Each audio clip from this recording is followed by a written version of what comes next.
ये है talks news network और आप देख रहे हैं पॉलिटॉक्स, राजनीति का कच्चा चिट्ठा।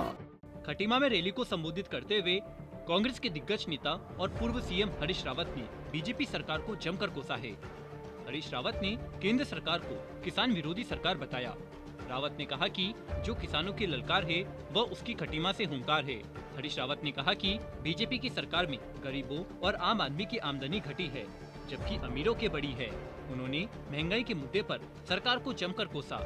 रावत ने युवा वोटरों को भी साधते हुए कहा कि उत्तराखंड में हजारों पद खाली है। जो युवा मोदी मोदी कहते थे आज उनकी आवाज नहीं निकल रही है। हरीश रावत ने कहा कि कांग्रेस की सरकार आएगी तो 1 साल में सारे पदों को भरने का काम करेंगे। आगे हरीश रावत ने कांग्रेस सरकार आने पर लोकायुक्त बनाने और स्वास्थ्य, महिलाओं के कल्याण और सभी मुद्दों पर जनता का ध्यान खींचने की कोशिश की है। कांग्रेस ने पूर्व मुख्यमंत्री हरीश रावत के नेतृत्व में खटीमा शहीद स्थल से परिवर्तन यात्रा का शुभारंभ किया। इस दौरान पंच प्यारे बयान को लेकर सुर्खियों में आए हरीश रावत ने नानकमता गुरुद्वारा साहिब में प्रायश्चित स्वरूप कुछ देर झाड़ू लगाकर सफाई की और साथ ही कहा कि मैं सिख धर्म और उनकी महान परंपराओं के प्रति हमेशा समर्पित भाव और आदर भाव रखता रहा हूँ। मैं पुनः आदर सूचक शब्द समझकर उपयोग किए गए अपने शब्दों के लिए मैं सबसे क्षमा चाहता हूँ।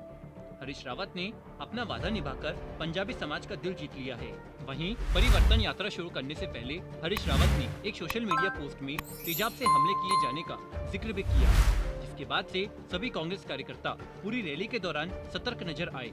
पूर्व मुख्यमंत्री हरीश रावत ने फेसबुक पर अपना बयान पोस्ट करते हुए कहा कि अभी कुछ घंटों बाद हम खटीमा के शहीद स्थल से परिवर्तन यात्रा निकालेंगे।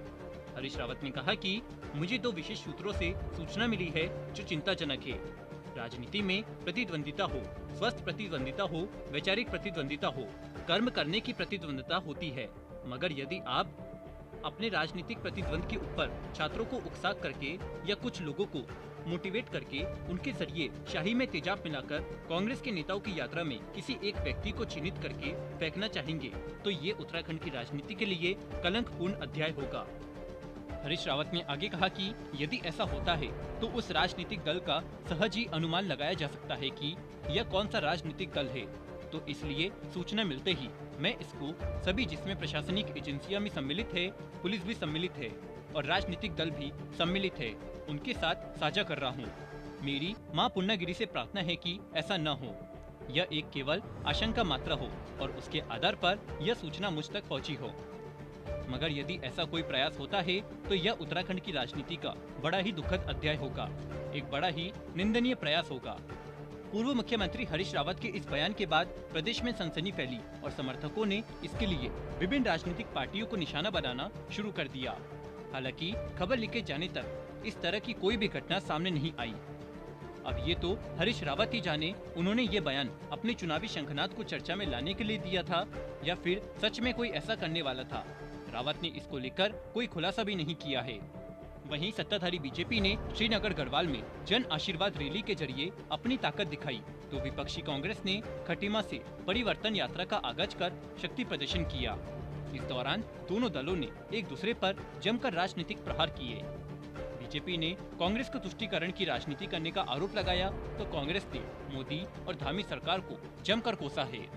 पॉलिटॉक्स ब्यूरो, उत्तराखंड। ये है टॉक्स न्यूज नेटवर्क और आप देख रहे हैं पॉलिटॉक्स, राजनीति का कच्चा चिट्ठा।